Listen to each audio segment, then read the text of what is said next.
The cemetery was utterly silent in the warm Philadelphia morning, a stillness so profound it felt like the city itself was holding its breath out of respect or perhaps grim anticipation. The white drapes of the funeral tent billowed softly in the light breeze, their gentle fluttering the only movement in a scene otherwise frozen in grief. The ceremony unfolded with a heavy, solemn precision, guests dressed entirely in black, forming a sea of shadow against the vibrant green grass, every face a mask of sorrow and loss. The gold-sheened casket, a brutal final symbol of opulence, lay positioned with cruel precision right beside the gaping maw of the open grave. Beneath it, a detail that seemed odd to some, but was explained as a precaution against sinkholes. A layer of fresh, wet cement had just been poured, its grey surface slick and waiting. Inside the luxurious casket, Samantha Fairchild rested motionless, a portrait of perfect waxen death. The powerful CEO of Vantage Tech Industries, Pennsylvania's leading tech empire, and a visionary who had shaped the digital landscape of the state, was now reduced to a still, pale figure. Her eyes were serenely closed, her famous auburn hair perfectly arranged, her pale skin cold and wax-like under the subtle funeral home lighting.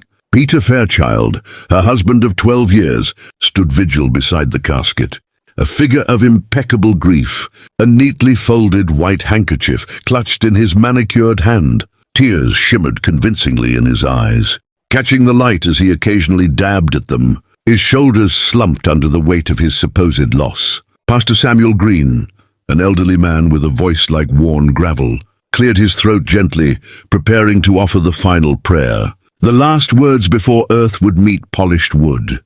Two funeral home workers, their expressions professionally blank, stepped forward in unison, their hands poised on the velvet ropes, ready to lower the casket into its eternal resting place. Then a voice tore through the sanctified air like a crack of thunder, shattering the silence. "Stop! Don't you dare bury her!" Everyone turned at once, a synchronized jerk of heads, stunned by the sheer volume and raw desperation in the shout. A ripple of gasps and shocked murmurs ran through the crowd.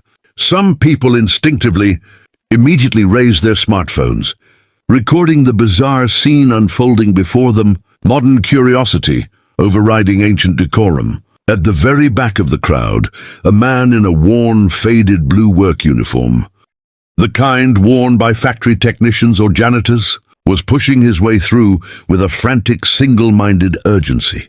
His beard and hair were overgrown and unkempt, his face gaunt with exhaustion and deep shadows under his eyes that spoke of sleepless nights. But his eyes themselves were a startling, bright blue burning with an unwavering, almost feverish intensity. A laminated name badge, grimy and bent, was still clipped loyally to his chest pocket. It read, "Micah Dalton, Regional Manager, Maintenance and Systems." People stepped aside as though he were a force of nature, a storm sweeping toward the epicenter of the ceremony.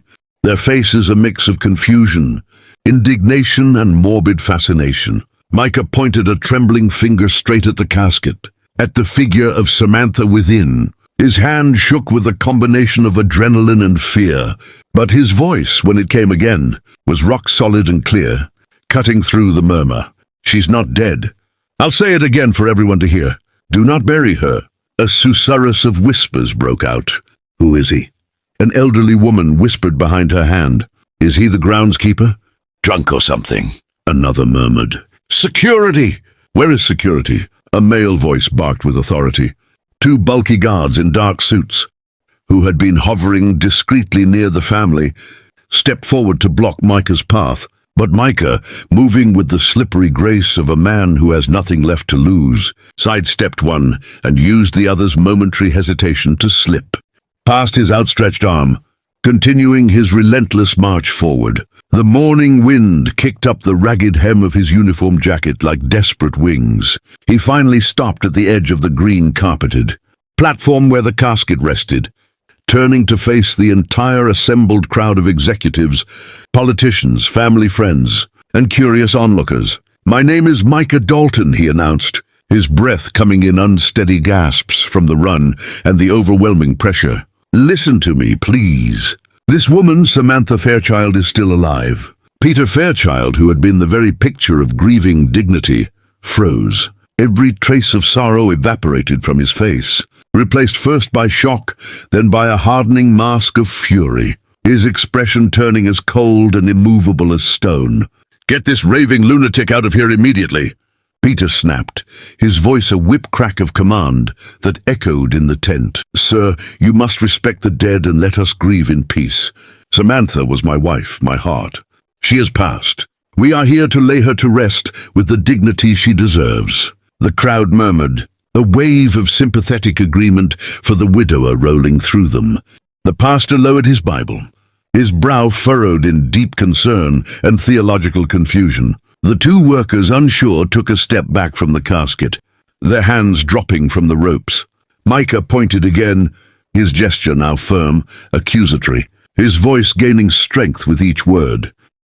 "She hasn't passed. Not truly. Someone gave her something. A drug, a synthetic compound. It slows the heartbeat to a whisper, almost undetectable. It cools the body core temperature, mimicking hypothermia. It induces a paralytic state so complete it fools the eye, the touch, even basic medical equipment. If you're not specifically looking for its signature, she looks dead, but she isn't. She's trapped inside her own body. Listening to you all mourn her. And if you lower that box into that cement, she will suffocate and then she will be dead. The antidote. Someone here has the antidote. It has to be administered now." Peter's composure cracked for a split second, a flicker of pure, unadulterated panic crossing his eyes before it was swiftly buried under a deeper, more volatile rage. "What antidote? What monstrous science fiction lie is this? My wife suffered a massive, unexpected cerebral hemorrhage at home. Her personal physicians, the best in Philadelphia, confirmed it. The coroner was informed. She is gone. This is the delusion of a distressed mind. Now I won't let you desecrate her memory or this ceremony any longer." Micah's gaze swept the crowd, desperation turning his search into a laser beam. It landed on a woman in the front row, her face ravaged by tears, clutching a strand of pearls as if it were a lifeline. "Eliza," he called out, his tone softening, pleading. Samantha's younger sister. "Eliza, you know me. I was at the company gala last month. You sat with me at the table when Samantha gave her speech. You joked about my tie. You know Samantha trusted me. She came to my office a week ago, terrified. She said if anything happened to her suddenly, if she was found dead from an unexplained cause, it wasn't an accident. She said Peter was pressuring her relentlessly to sign over her controlling shares to a joint holding, that he'd been funneling funds and working secretly with someone in the R&D lab on a new, classified compound, a neural paralytic that mimics death. A drug called Somniate. She was afraid, Eliza. She was afraid he would use it. Eliza Fairchild's hand flew to her mouth, a choked sob escaping. She looked from Micah's desperate, sincere face to Peter's stony, furious one, her own eyes wide with dawning horror and the rekindling of her own private suspicions. That's absurd and profoundly cruel," Peter stammered, but the conviction in his voice was now paper-thin, a veneer cracking under immense pressure. She was paranoid from overwork, everyone knows that. The board suggested she take a leave. This man is exploiting her mental state even in death. "Then you have nothing to fear," Micah challenged, taking another step closer to the casket, his hand now resting on its cool metallic edge. "If I'm a lunatic, let me be proven one. But if there's even a 1% chance I'm right, you'd be murdering your wife with your own hands. The antidote. It's a clear liquid in a small glass vial. He'll have it on him, or someone nearby will. It has to be administered within a 72-hour window, or the paralysis becomes permanent. The slowed heartbeat fades for real. We are at hour 71 right now. Check his pockets. Check the man standing right behind him." A seismic wave of shock rolled through the mourners. Phones were now held higher. Live streams silently broadcasting the unbelievable confrontation to the world. Viewers multiplying by the second. Peter's eyes, wide with a trapped animal panic, darted involuntarily a fleeting, almost imperceptible glance to a large, solemn man standing just behind the pastor, his personal aide and confidant Gregory. It was a glance that lasted less than a second, a tiny betrayal of the nerves, but it was enough. Micah saw it. Check him!" Micah yelled, his finger now aimed like an arrow at the stoic Gregory. Chaos erupted. The two security guards, now utterly confused and looking to Peter for orders that didn't come, hesitated. Gregory, a man built like a linebacker, instinctively clutched the inner pocket of his expensive black suit jacket, a gesture of protective secrecy. That single telling movement was his undoing. Pastor Samuel Green, a man of surprising physical strength and unshakable moral clarity, moved faster than anyone expected. He grasped Gregory's thick wrist in a firm grip. "In the name of God and of decency, if there is any truth to this terrible accusation, let it be known now, before it is too late for us all."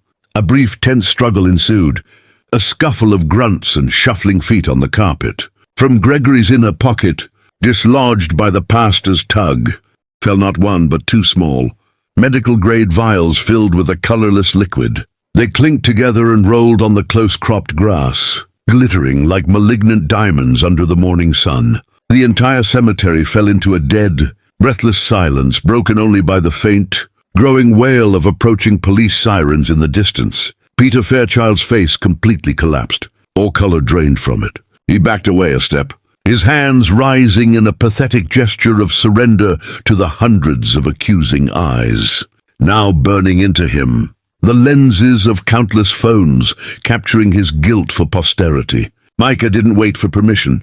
He lunged forward, snatched one of the vials from the grass, and pushed past the now utterly frozen funeral workers. With a grunt of effort, he flung open the heavy, polished lid of the casket. Samantha lay there, a beautiful, terrible masterpiece in a deathly tableau. With trembling but determined hands, Micah uncorked the vial, pried her cold, stiff lips apart, and carefully let the clear liquid drip onto her tongue.